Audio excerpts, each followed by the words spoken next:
Hello, I can see that there are already two participants. So welcome all.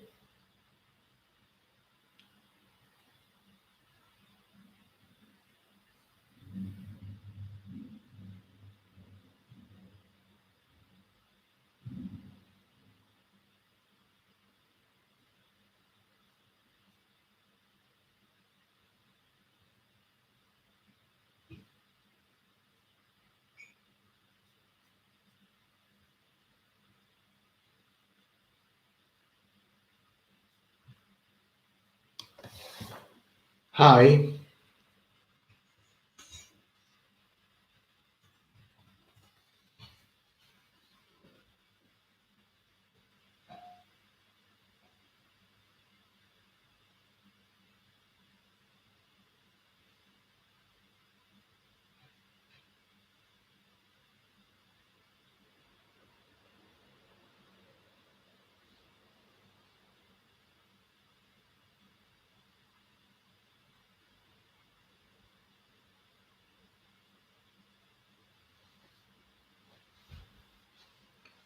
Oh, great. Already six participants.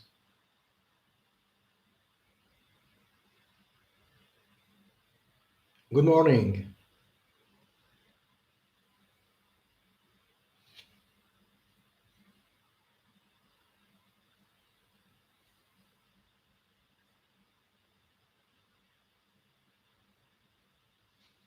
Seven.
So good morning all. Thank you for participating. I can see how active you are, and there are already seven students in the classroom. So it's the same amount we used to have at our university in actual classroom. So my first question is if you can hear what I'm saying. Can you hear me? Is it clear? Is the image clear as well?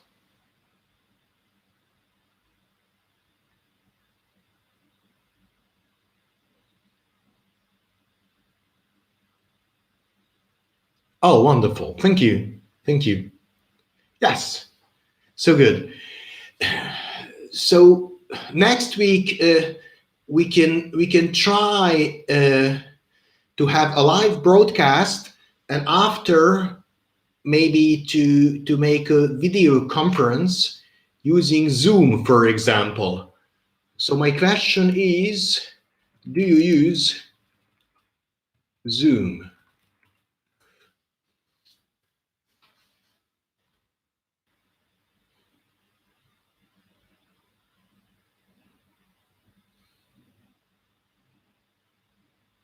Great. We already have one answer. Anna is using Zoom. No? Yes. It's a simple application similar to Google Meet or Hangouts. So basically, it works like this. You receive a link, you click on it, and you can actually participate in a conference. So for next week, I'm going to try a combination of YouTube Live and after that a Zoom to have some interaction. The basic idea is first for me to give a lecture, and it doesn't require really strong internet bandwidth because it's a one-way stream. So when we start using Zoom, then we can see each other, but depending on internet connection, it can be a great experience or it can be really frustrating. But we are going to try it anyways. So I welcome you all. I just wonder if everyone is fine and safe.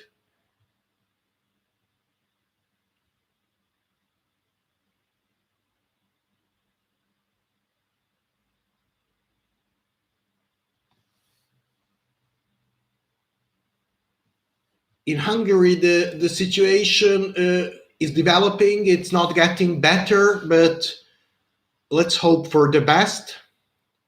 What is the situation in your home country?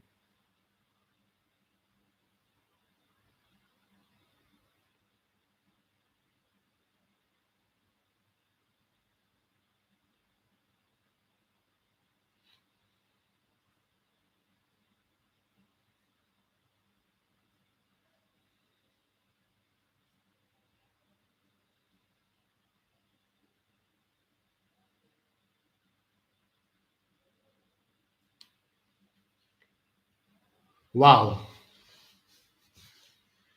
In Hungary, there is a quarantine as well.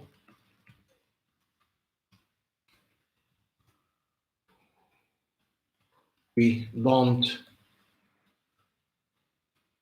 go out, but some people do.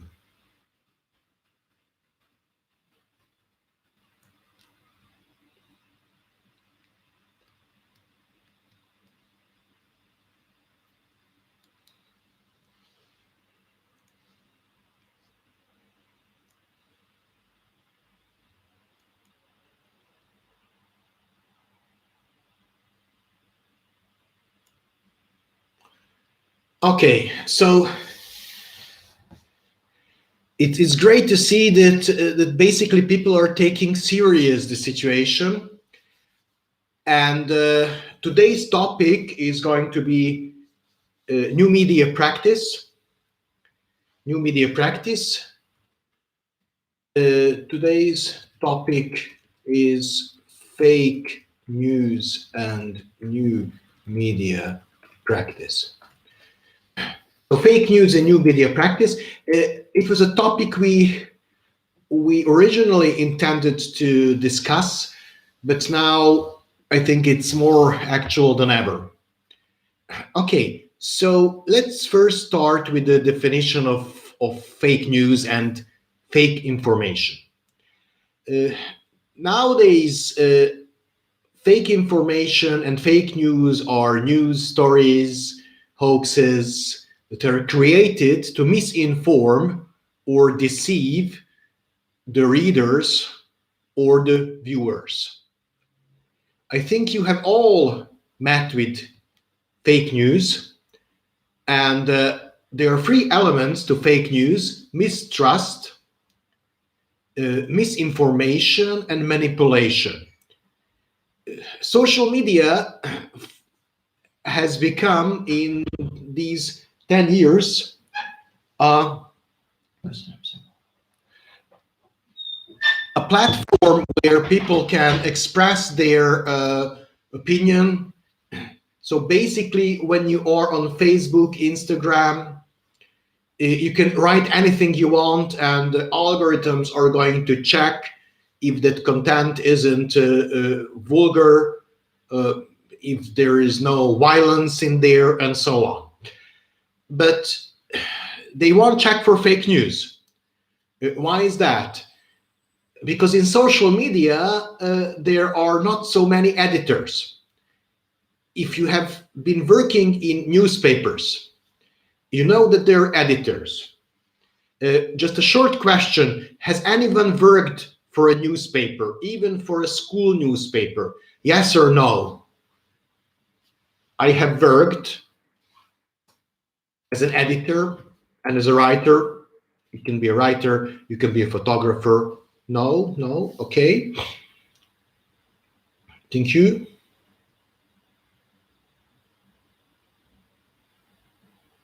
Yes.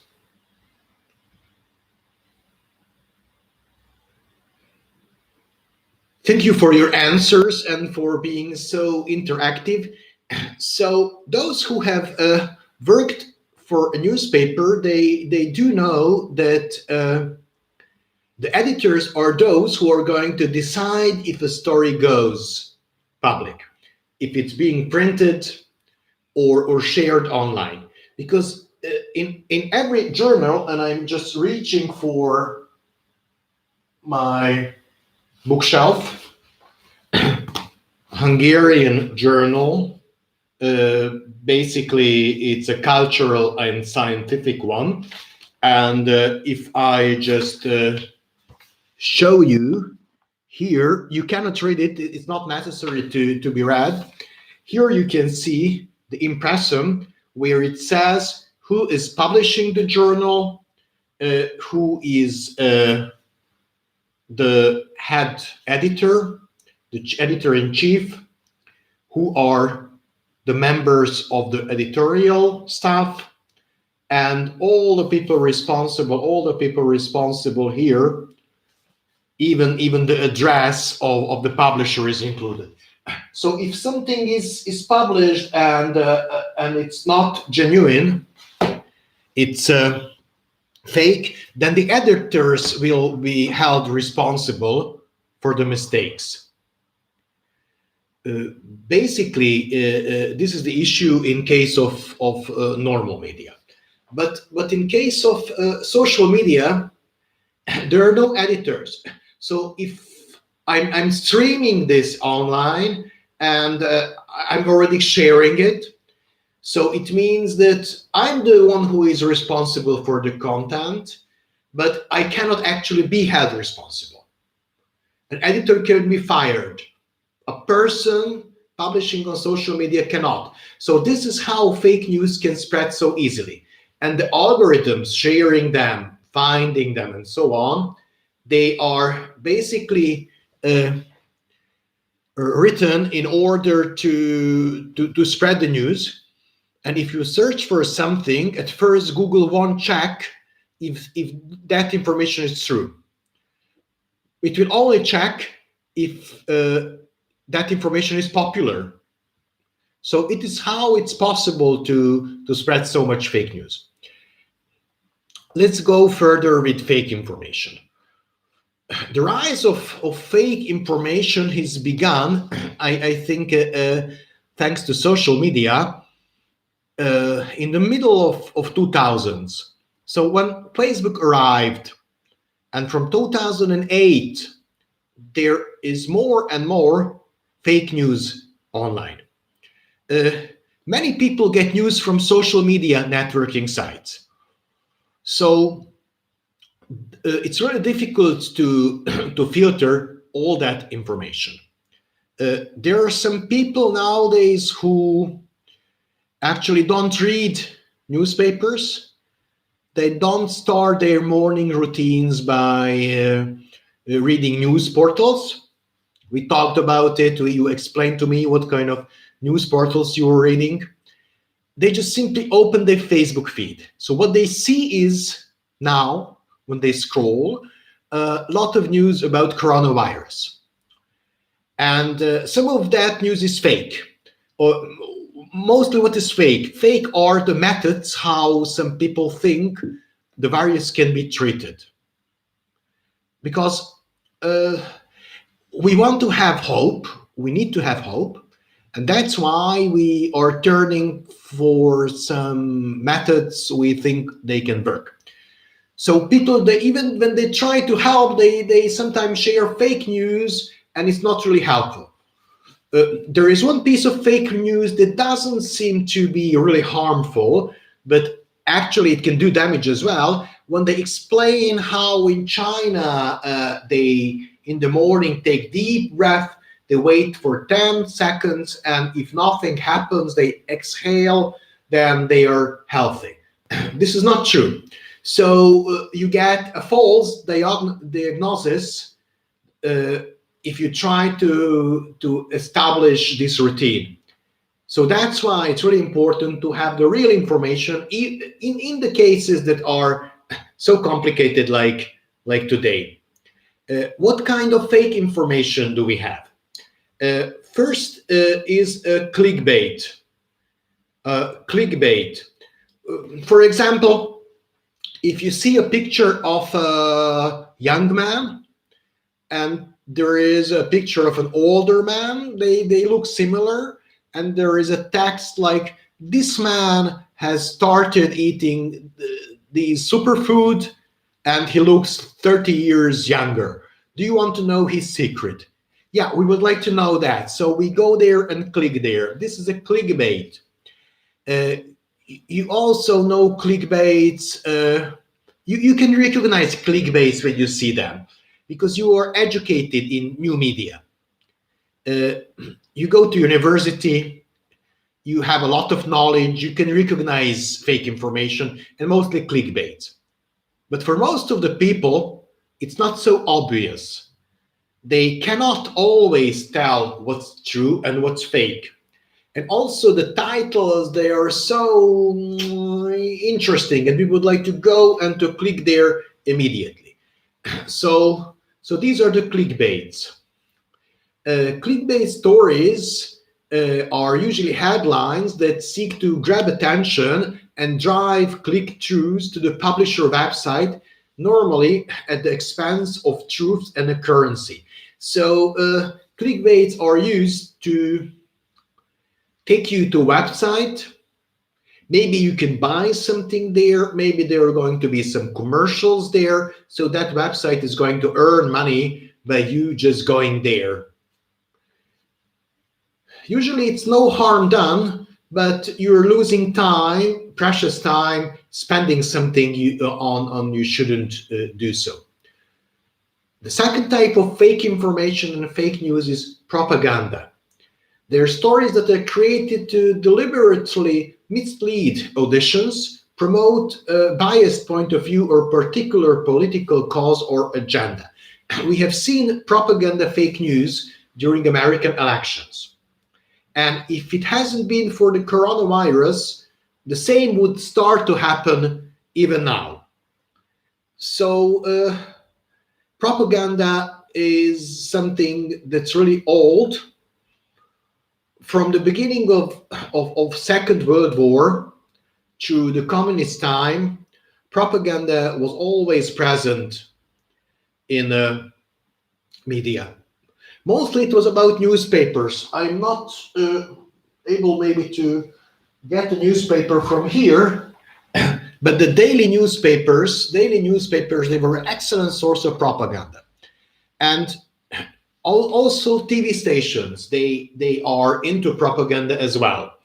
If you think of some radical propaganda, just think of North Korea, for example. There, even the real-time news are actually not real-time because it takes 30 seconds until they are aired. So anything you say and the propaganda doesn't like it, they're going to erase it, censor it, and so on. Another type of fake news is just sloppy journalism. Sometimes reporters or journalists, they don't have enough, munition. They don't know what to write about. And they just simply find the story. They don't check the facts. And this way they can mislead the audiences. For example, if you can say that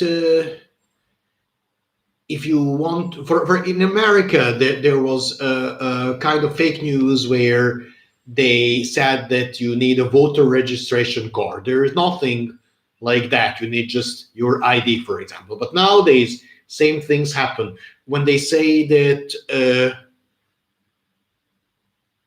some people, they don't have to stay in quarantine, but actually they do. So this is sloppy journalism.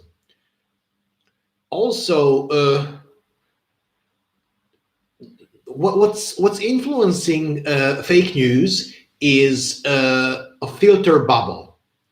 I think you have heard of filter bubble. Filter bubble is an expression that's used in surroundings of social media, and because media is no longer passively consumed, it's created, shared, liked, commented on, attacked, defended by millions of people, by you and by me. It means that we are the ones who are creating information, spreading it, and so on. And there are some algorithms that are used by the powerful companies like Google, Facebook, Amazon, even Yahoo, for example. They design to tailor your the services and information you get to your own profile. There are no two identical people on this planet who have identical news feeds on social media. It's quite opposite to a journal that's published like in 300 copies, right? And all the copies are identical. By the way, here somewhere I can maybe show you an ISSN number. It's 8 digits, and you have to ask for this number in order to publish a journal. So it doesn't work like you want to publish a journal and you start just issuing it and so on. You need a permission, and you need two 4-digit numbers from your state's library. You don't need anything like that on social media. So it basically means that you make a filter bubble which actually lets in only the information you believe it's true, you are interested in, and so on. And it also means that your beliefs and views are isolating different views and opinions. Okay, maybe you see an opinion that you don't like. What do? Some people, they start commenting and arguing, but most of us, we just let it alone. Some of us, we just ignore that person or put him on hold, on sleep, or just completely exclude him from the conversation on clicking like remove his posts from the feed. So what can we do about fake information? This is a serious issue before we go and explore fake information related to coronavirus and social media. So social media is a platform. It's a bunch of platforms where we can take a closer look and check the source of a story. If the source of a story is just a person, there are no links, no links at all. You have to think to yourself, do you know that person? Do you find that person reliable? Is that person trustworthy? I have a lot of acquaintances on social media. And I don't think I can trust all of them. I actually think some of them, they're not trustworthy. So when they publish something, post something, I just tend to ignore it. But what about sources? If someone shares something like, oh, there is a new cure for the coronavirus, or did you know that Facebook is going to be closed for like 2 weeks, and so on, then you go and check the source. And this is really tricky. You have to know, you have to have some previous experience, you have to have some special knowledge to recognize the sources that are legit, for example. So do you recognize the website? Is it credible, reliable source? If you have Never heard of it. Try to find some information about the author. Google it. And if there is no person under that name, you should be suspicious at least. Then how to spot false information? The second point is look beyond the headline. Check the entire article. Many fake news stories, they have just shocking headlines, and there are too many caps and exclamation points, and the text is basically poorly written. You wouldn't watch a movie with poor actors, right? So don't read news that are poorly written. Check other sources if it's possible. If you hear something, read something, see something that's quite annoying, surprising, and so on, what you should do is to check if there are some other sources reporting on that story. And if so, you have to go and check if these are reliable, if they even exist, right? I know it all takes time, but social media is something we are acquainted with, but we are not sure how to actually use it. What is the biggest problem? The biggest problem that we are in a hurry. So much information is coming to us from every part of the world, from our smartphones, from TVs, even from books, that we cannot process so much information. Nowadays, a person in one day receives so much information as one person in ancient times received in one lifetime. One lifetime. Think of the Bible, for example, or think of Mesopotamia, how people lived that time. You have some experiences gained by reading. They have never traveled so much. They haven't read books. They haven't met with so much people who had more information. So today, one day, 2,000 years ago, one lifetime. It's difficult to process the information. We have to be smart. We have to stop and just to think it through. Check the facts. Stories with false information, they often contain incorrect data and altered timelines. It's easier to spot fake news because they say, oh, a minister has died or a president of the state has died. Then you see that it happened 5 years ago, right? Or there are some stories without dates that are respawning and coming back in circles, and you can recognize it. Okay, I read that 3 years ago. Now it gets more difficult, what I'm going to say. Check your biases. Bias is actually a complex view of your thoughts. For example, bias in Hungary, there is a bias towards people who drive BMWs, Mercedes, or Audi, because a normal person cannot simply buy a car like that. So you're biased. You say, oh, you cannot earn so much money to get a car like that. You should do something illegal. So this is a bias.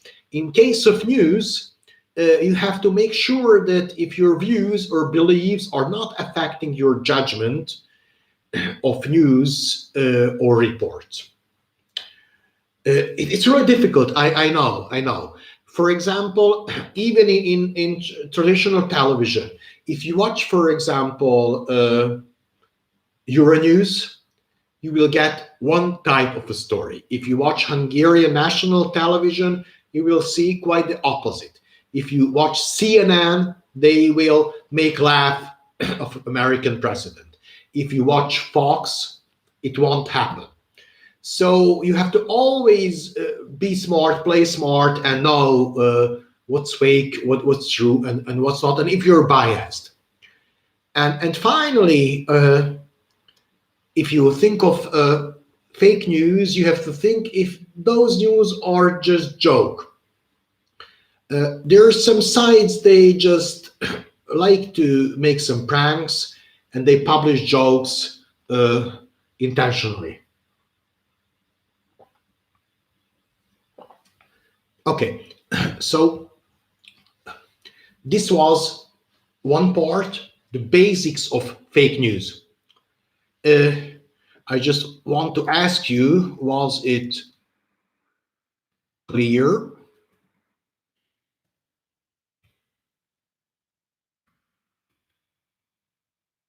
And I'm going to send you the link, what I was talking about today.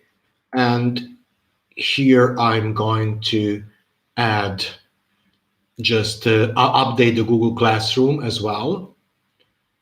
So what I'm doing here is that I'm updating Google Classroom.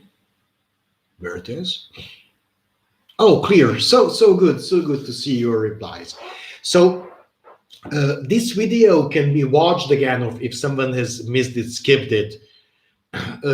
Oh, thank you. Oh, it's so great. So great. Wow, wow, wow, wow. Such a great group. Thank you.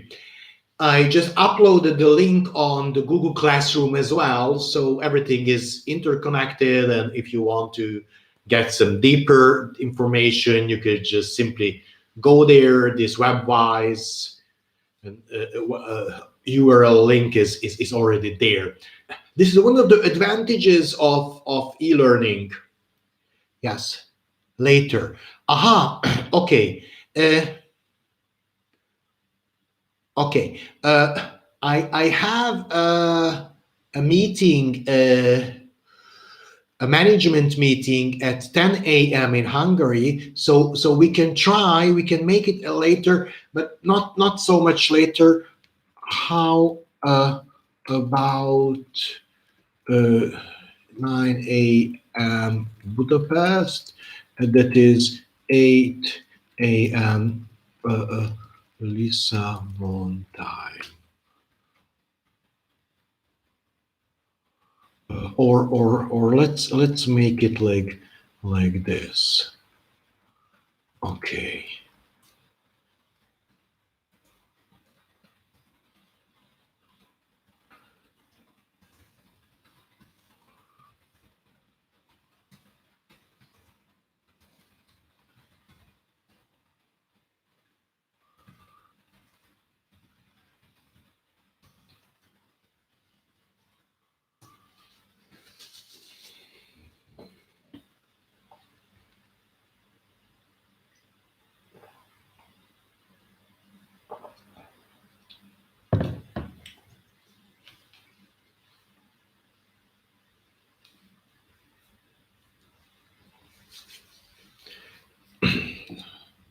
So maybe it helps because yeah, I know it's an hour less. So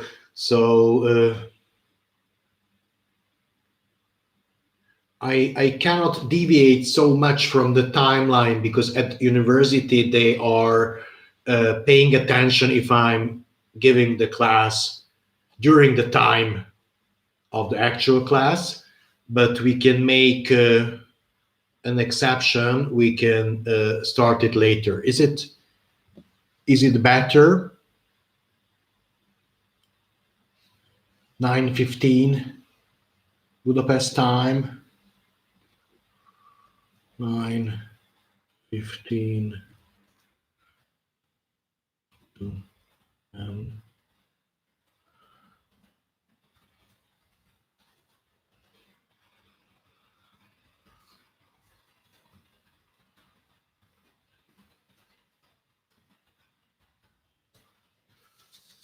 is it okay? Oh.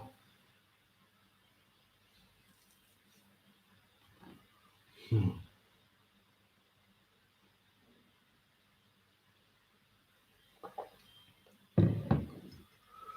Whew,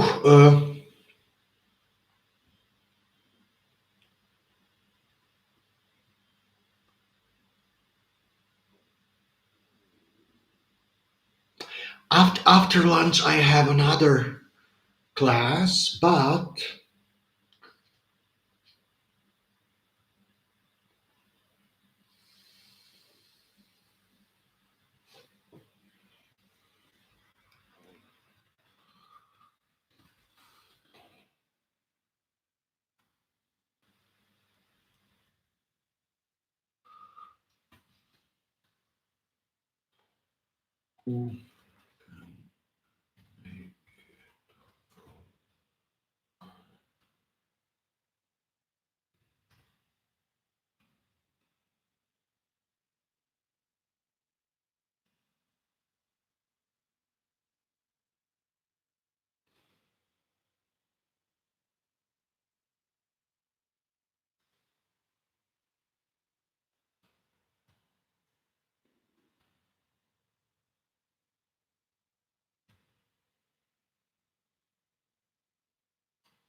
I'm just going to alter then that in my schedule as well.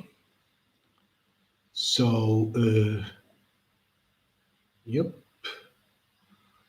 okay, 9:15 till 10. Okay, and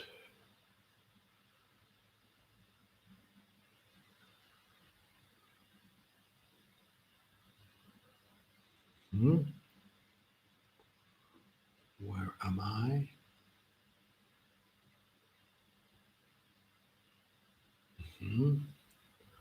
Okay, every week. Wonderful. I just altered it. So, thank you for 9. Uh,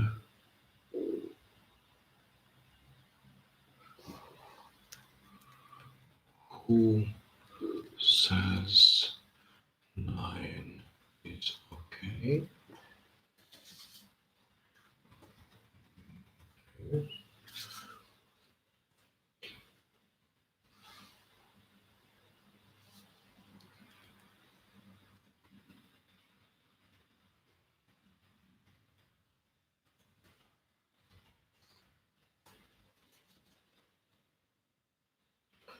Wonderful. So let's make it 9 and 9 till 9:45.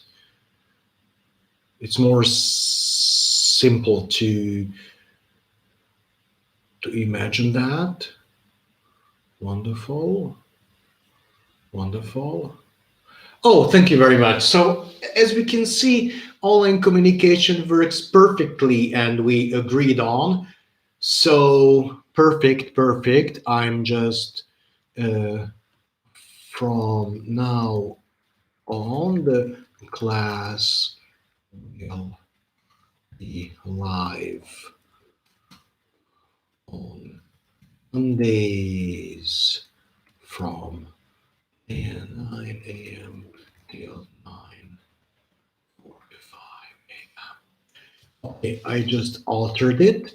Wonderful. Thank you very much. Of course, we have to be flexible. So uh, then we had a short break. So I'm just interested in if you're drinking something, and is it tea or coffee?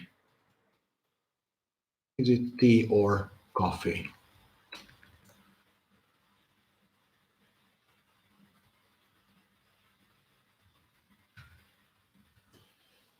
Tea or coffee? This is tea.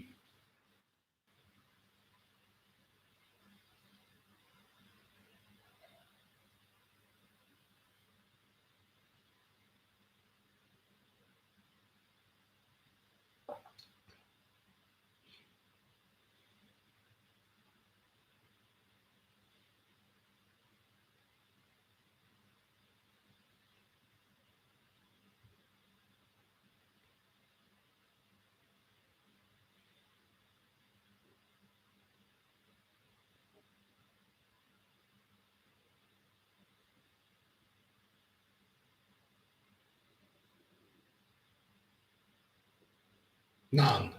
Oh, coffee, water, coffee, tea. Haha. Oh, there is even a coffee emoji. I'm not up to date. Okay, this was just a short, non-formal survey. Thank you very much for replying. I'm talking a lot, so that's why the tea.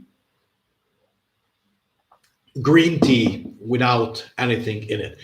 Okay, so let's go to new media practice, shall we?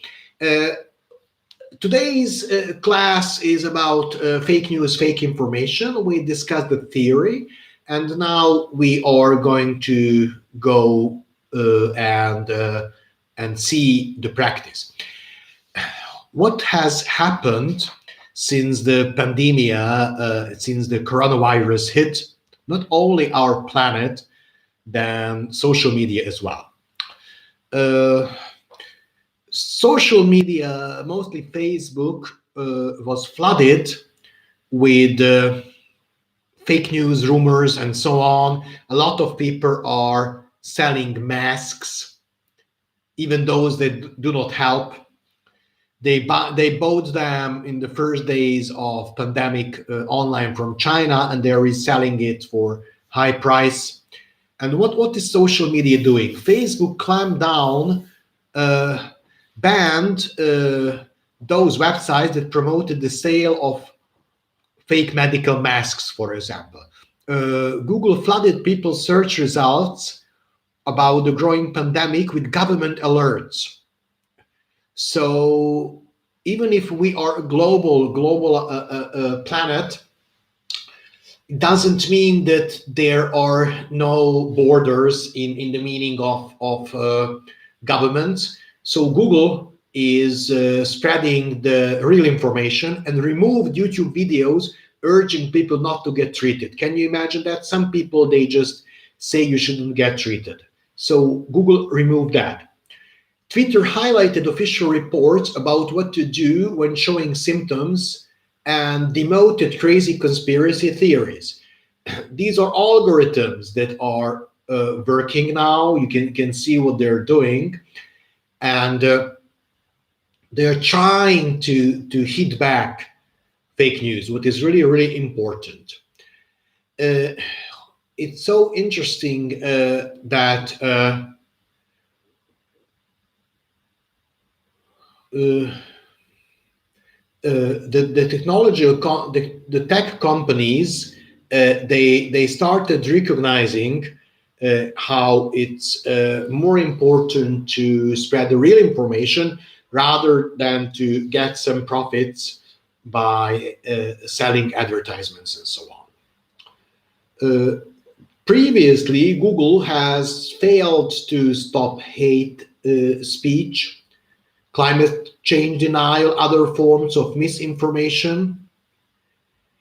So what they are doing now is they're banning some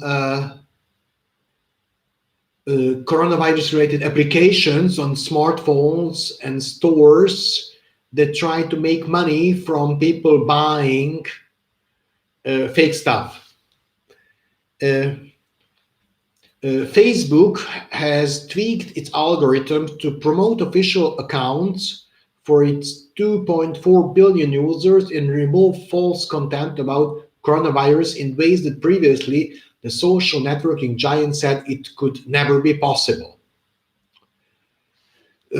But basically, social networks are still social. So people from Portugal to Hungary, from Germany to Turkey, they still post online, and it's really, really difficult to check all the information. And we talked about echo chambers. These echo chambers can easily spread false information.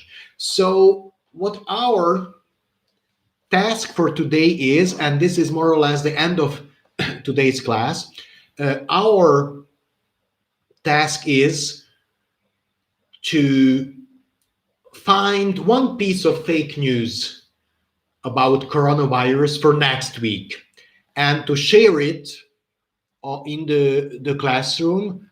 Share an example of fake news on coronavirus. And I'm going to put this in assignment.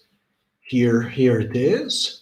I'm going to put it here on Google Classroom and to make it due until next Monday. Next Monday it is.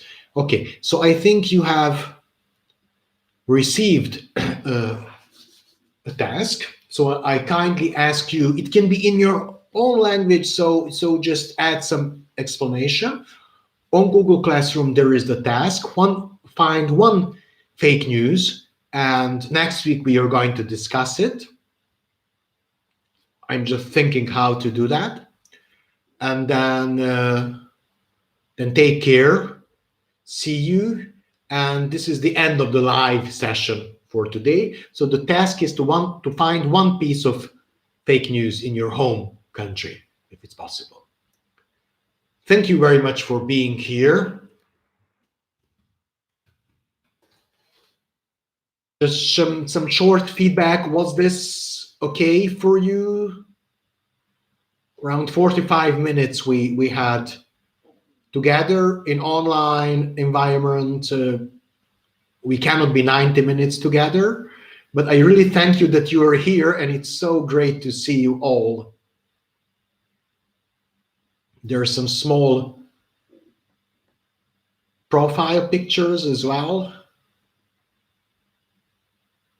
So as if you were all here.